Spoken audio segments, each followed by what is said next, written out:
Hello everyone, it's Mr. Brenton DeFlitch, WCPA's Literacy Director. Today what I want to share with you is Making a Fist, a poem by Naomi, Shihab. And this poem is very meaningful, and I have read it now for almost over a decade, and it's one of those poems that I think, yes, we talk about in school and we teach about in school, but it's very pertinent to life and something that I've reminded myself during kind of like dark and difficult times. And so I wanted to share this poem with you and some of the reasons I think that it really stands out as great. So I'm going to read it through once first, and then we'll go back through and we will talk about it. Making a Fist by Naomi, Shihab. We forget that we are all dead men conversing with dead men. Jorge Luis Borges. For the first time, on the road north of Tampico, I felt the life sliding out of me, a drum in the desert, harder and harder to hear. I was 7.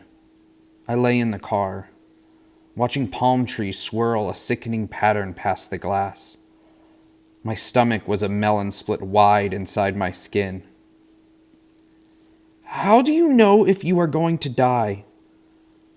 I begged my mother. We had been traveling for days.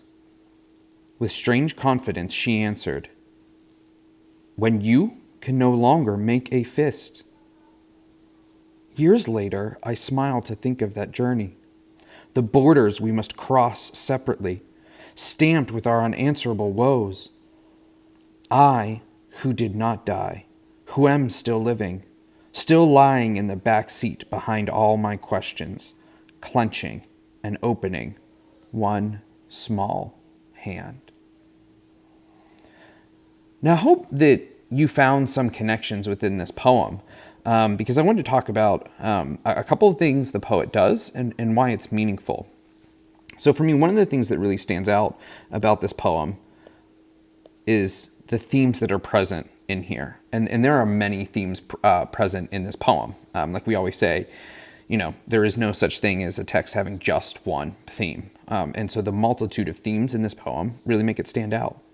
I think the poem and the poet do a couple of things, right? I think one, it has a narrative style, right? There's sort of a story being told in this sense. 2, we see the use of imagery, and perhaps with both of these together, maybe the use of dialogue through those. And then 3, we get the sounds that we're seeing throughout. And so going through here, I felt the life sliding out of me, a drum in the desert, harder and harder to hear. And see, that repetition of the H sound, that alliteration, is something that kind of shows us that, it's starting to be heard faintly, and it's slowly going away. And so we think about, she has a life is sliding out of her, and a drum in the desert. And so a drum in the desert. What is this metaphor here? What is she trying to accomplish through this metaphor?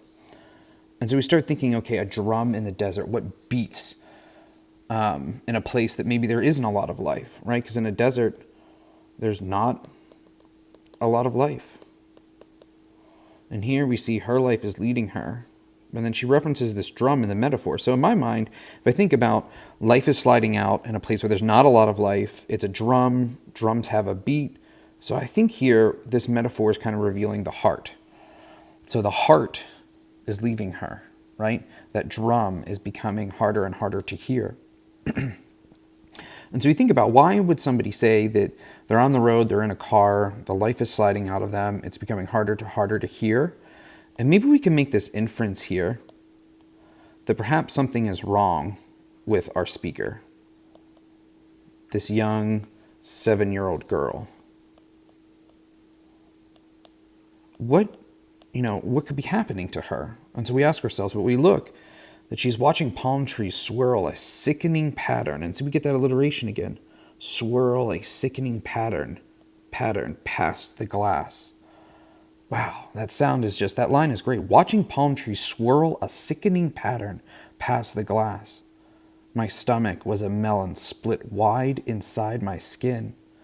But even the imagery of this just sounds painful.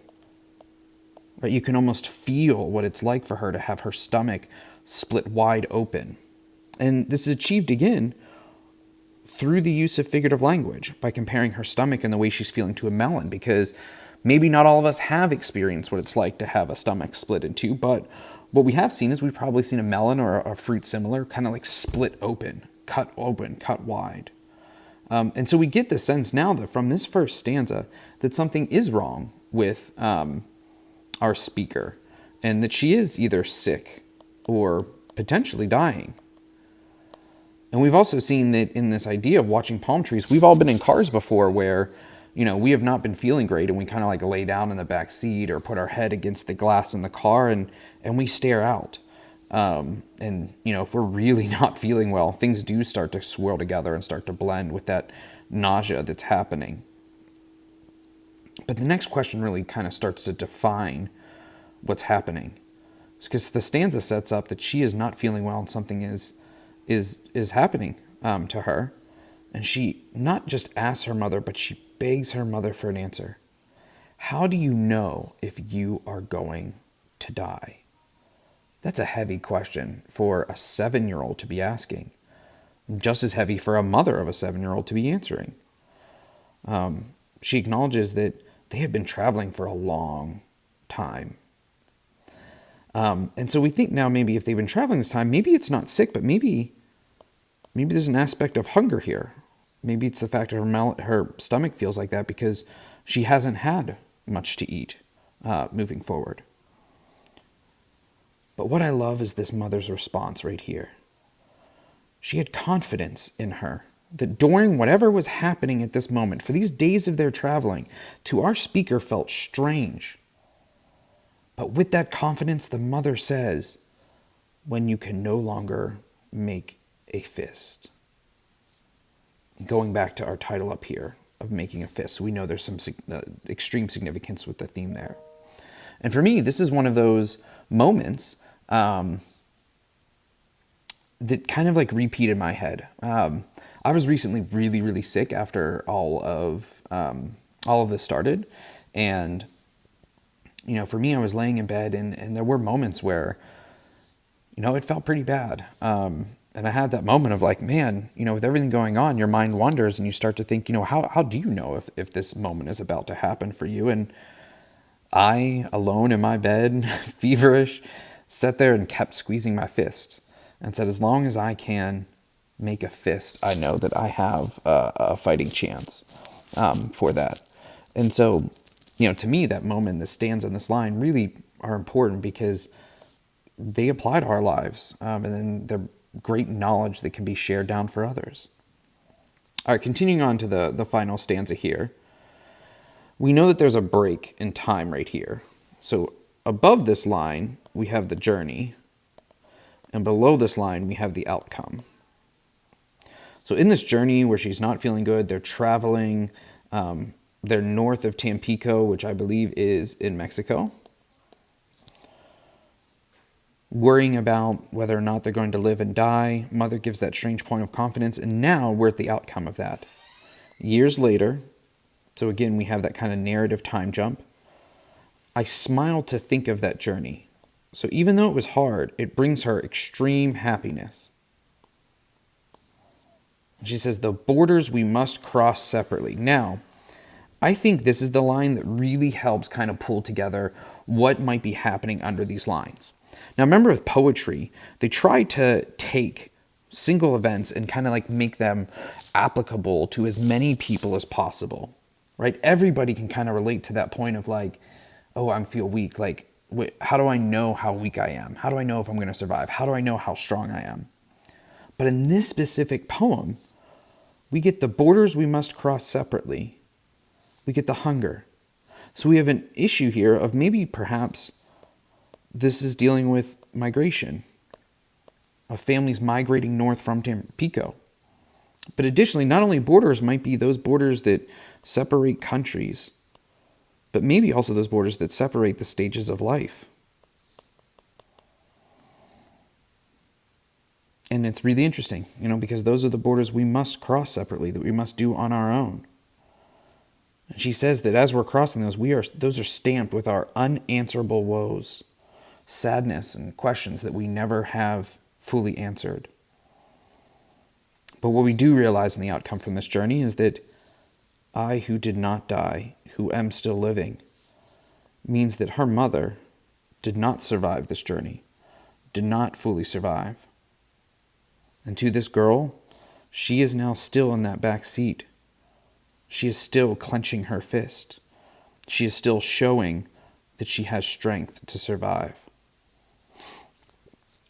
And so this poem has always been super powerful for me, really thinking about the important length of what parents will go through for their children, the inquisitiveness of children, the ability for a parent to kind of help console and drive confidence in a child when things are dark or not going well. But also as a grown-up, as a growing adult, thinking about, how do we learn and what do we learn about life in these life's events? So I hope you enjoyed this poem sharing out, and that I hope that if you find yourself in a place where, things might feel overwhelming or might feel like too much, that, look down at your hand and clench it and just focus on that and know that if you can keep clenching your fist, that you can keep surviving and moving on. All right, as always, thanks for tuning in. We'll be sharing more later on.